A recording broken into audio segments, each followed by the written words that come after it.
Hey, what's up, family? What we're doing today is some gravy, some beef gravy. So what you see me doing is adding in some virgin olive oil, extra virgin olive oil, about a half of a cup, and I'm gonna add in an equal amount of flour and stir that in. You kind of let the grease get warm and you come with the flour. Add it in. Have you a fork or a wire whisk handy so that you can go on ahead and mix it. You don't want that flour to burn. And the name of the game is once you put this flour in this oil, you got to keep it moving or else that roux is going to burn. Then you're going to have to start over. All right, so you want to slowly add your flour in, stir it in as you add it. If you notice that it's a little kind of, they call it kind of soupy, then what you want to do is add some more flour as you go until you can get it kind of evened off to a good consistency. And then what you want to do is if you happen to add too much flour, keep you a cup of oil nearby so you can go ahead and level it off. You don't want to have to start all over. All right, so the name of the game is keep this thing moving, and you want to cook off this flour taste. As soon as you get the flour taste cooked off, keep stirring and let it kind of get kind of a golden brown look. There you go. All right, so that this gravy is not light white gravy like pork chops. We're gonna add in some soy sauce. Soy sauce is a good browning agent.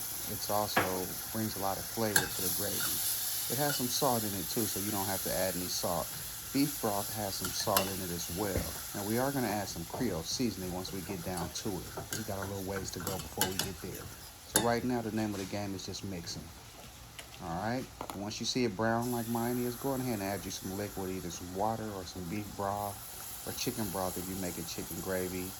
I think I added in about a cup of beef broth. All right. Now remember that flour's in there. That's the thickening agent. So that's going to make everything thicken up. All right. So I'm kind of just giving it a quick mix so everything can get well incorporated.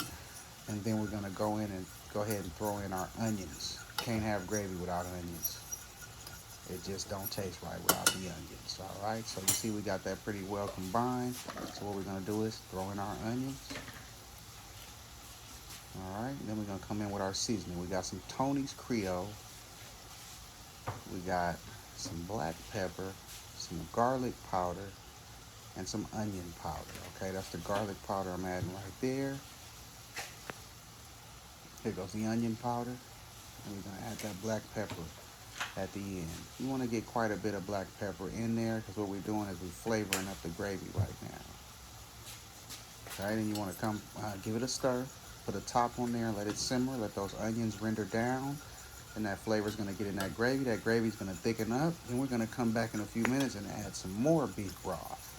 All right, because we want our gravy flavorful. So once it thickens up, we're going to come back and add a little more. You don't have to do that, but I just, I'm just a gravy person. I like my gravy to be good.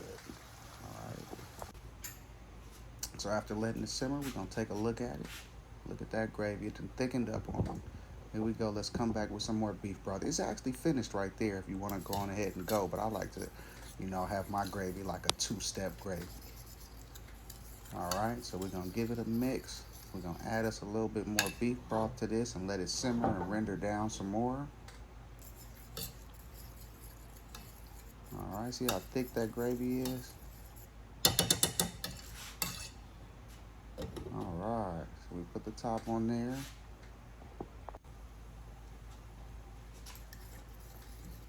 All right, look at that gravy. Look at that gravy right there. All right, so yeah, like I said, you want to keep this gravy moving. If you feel anything stuck to the bottom, mix it in. There you go. There's that second wave of beef broth going in. So we're going to let this render down, and then we're going to have us a smooth gravy in about 3 to 5 minutes. So it's over medium-low heat at this point with the gravy because you don't want to burn it. So you want to kind of let it go, let it cook low and slow, as they call it down south, or slow and low. All right, stick that beef broth in there. Okay, now we're gonna mix that in. We're gonna put the top back on, let it simmer, render down, and then we're gonna have us some good gravy to go over that rice. All right, now this particular way I'm showing you how to make the gravy. This is the hard way. I'm gonna show you a couple easier recipes for gravy as we go. All right, so take a look at that gravy. KFC can't touch that gravy. Popeyes can't touch that gravy. Hell, can't nobody touch that gravy. All right, look at that there. Now wait till you see it go over my rice. Wait till you see me put this gravy on that rice. Look at that. Look at that. Not too thin and not too thick. Just perfect. Look at that gravy. All right, now you see the color? You can thank the soy sauce for that. All right, so we're going to push it to the back, get it ready. Look at my rice on that plate. Now watch this. Look at that gravy. Look at that gravy. Look how smooth it is. Look how smooth that gravy is. And we're going to put it right on top of this rice. And there you have it. You had you some real down home gravy. Look at it. Look at it sitting on that rice. So that's where it is, and that's what it do. Look at that rice and gravy.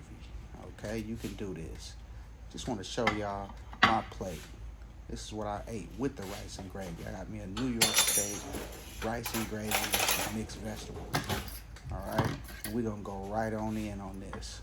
Right on in. But look at that thin strip New York steak. Look how tender it is. Look at that. Look at it. There it is. There it is. So this is how we do it around here. All right? Give us a like and subscribe to the channel. Thanks for watching.